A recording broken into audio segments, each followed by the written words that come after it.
Hi, I'm Brendan from Wheatus, and I'm talking to 932.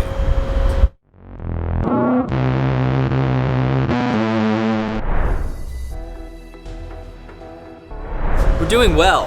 Very busy. I haven't been off the road since February 1st, so it's been very intense. I just feel spun, you know? Suddenly I'm in the Netherlands. I felt like I was in Iowa 2 days ago, and I was in Iowa 2 days ago. So yeah, it's different. It's different. It feels good. I mean, during pandemic, there was times when we thought we'd never be able to come back. But so just to be able to do it is really special, you know. We used to tour mainland Europe quite a bit, and we started touring the States more, so we slowed down with Europe, and then pandemic happened, and then it was all a mess. So we're just happy to be back finally. Well, I wrote a song about it called American in Amsterdam. It's on our second album. They sent us to Amsterdam before we had any success, which I thought was dangerous and stupid. But we did what you usually do in Amsterdam, or what Americans usually do in Amsterdam. And when the time came to get us back to the hotel, nobody knew how. Nobody had the map, you know. This is before the internet, mind you, before satellite, Google, and so I started thinking to myself, oh yeah, so the Dutch made the original grid plan in Lower Manhattan in the 1630s. I know that. I know those streets like the back of my hand. I wonder if it's the same. And it was close enough. We got back to the hotel, so yeah. That was the night that I became the leader of the band. We've always had a good time in the Netherlands.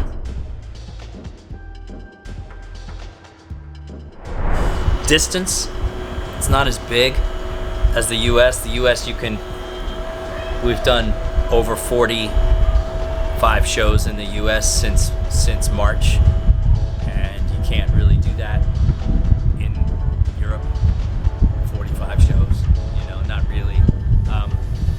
But so it's just mainly the size, I think.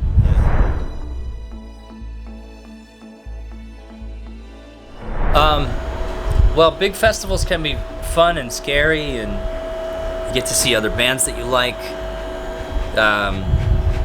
So I want to see Baby Metal. That's the one I'm really looking forward to. But I think that I'm excited about going to do a big festival in the UK, because we have not done that lately. We have not done big festivals in the UK lately. So it's been a long time since the festival crowd has seen us.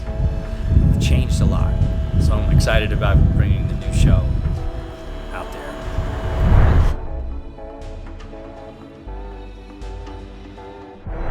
We don't do set lists when we do a headline show. The crowd picks the songs, so it's all request.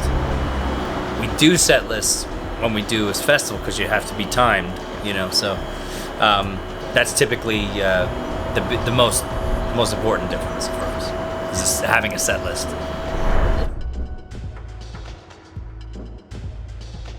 Well, I must confess, we don't currently know them all, but we have, at times in our career, known them all.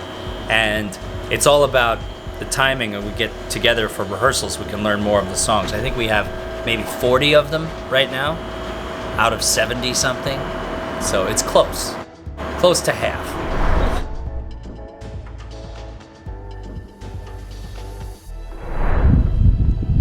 We always held off on those songs for one reason, because they sounded like they belonged on the first album, right?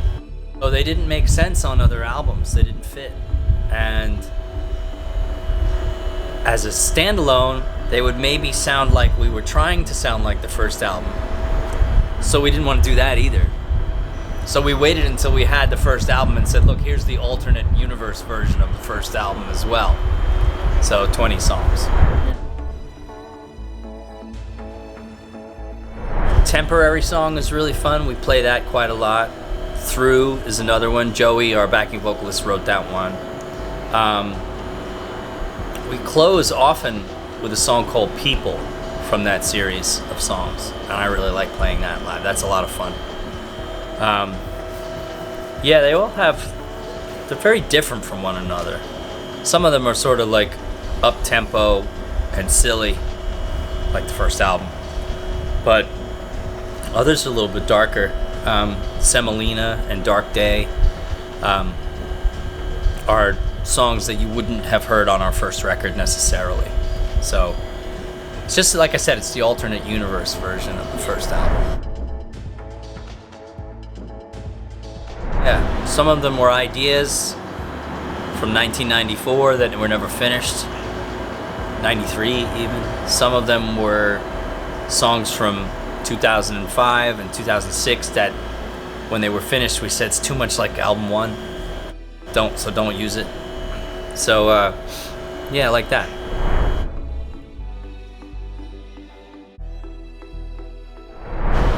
No, I knew it was a strong song, but I also knew that you had to have other things happen to make it a hit. The stars had to align, in other words. So I didn't assume that it would be ever. To this day, I still don't know why it keeps coming back, and I don't pretend to understand it, but you know. Yeah, love to play it live. I really enjoy it. It's an identity song. It's true to who we are. It's true to who I was as a songwriter. It still is. So, you know, a lot of bands, their big first hit or whatever is some song that they didn't really identify with. It was a cover, or it was the A&R guy's idea, or something along those lines. So we're lucky that we have one that we really like, you know, that we feel strongly about. And it never gets boring, never gets old.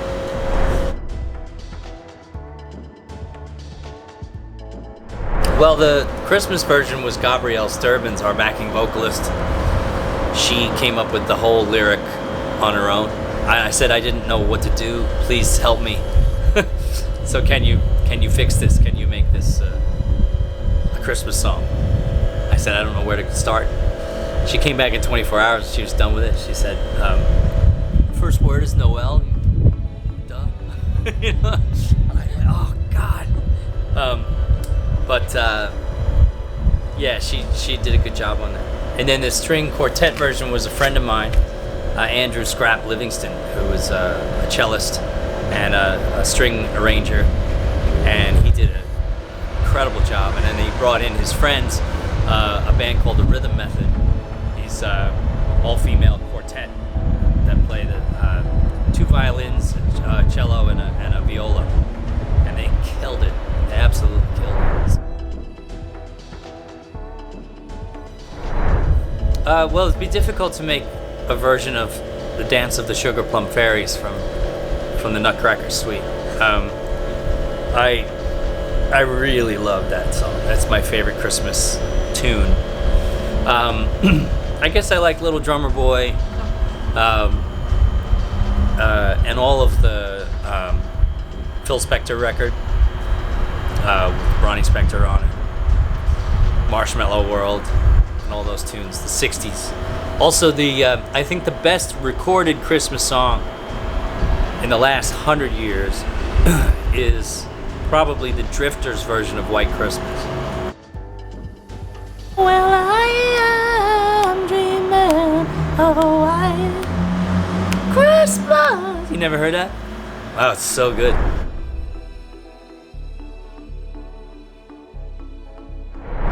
It's just a beautiful song, first of all. The other thing is it's really easy to translate from electronic music, which is the original recording is mostly synth dance music. But it's very easy to turn it into a rock song on guitar for whatever reason. And that just means that it's very well written, really, I think. So, it just worked. We used to play it in the clubs in New York, and it just worked. And it was actually, that's that was an A&R idea. Our A&R guy Kevin was like, why don't you put that version you do of A Little Respect on the record?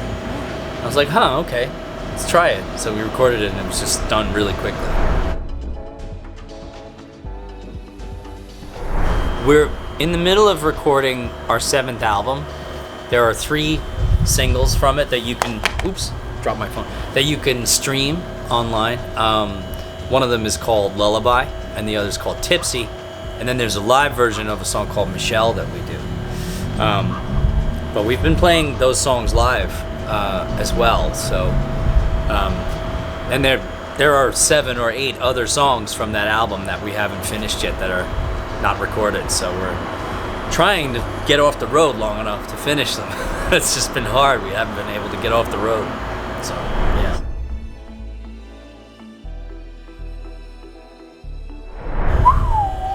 Wow. That's really tough. I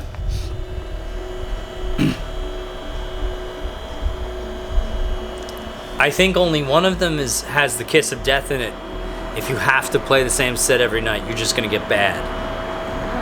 So I would say ditch the most popular song so that you don't get bad.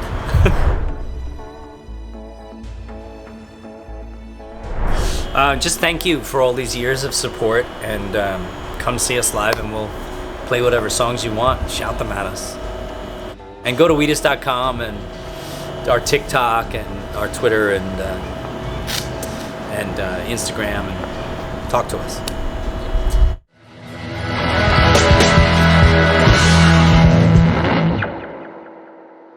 Maybe. I don't know. Is that against the rules? I don't know. It feels like cheating.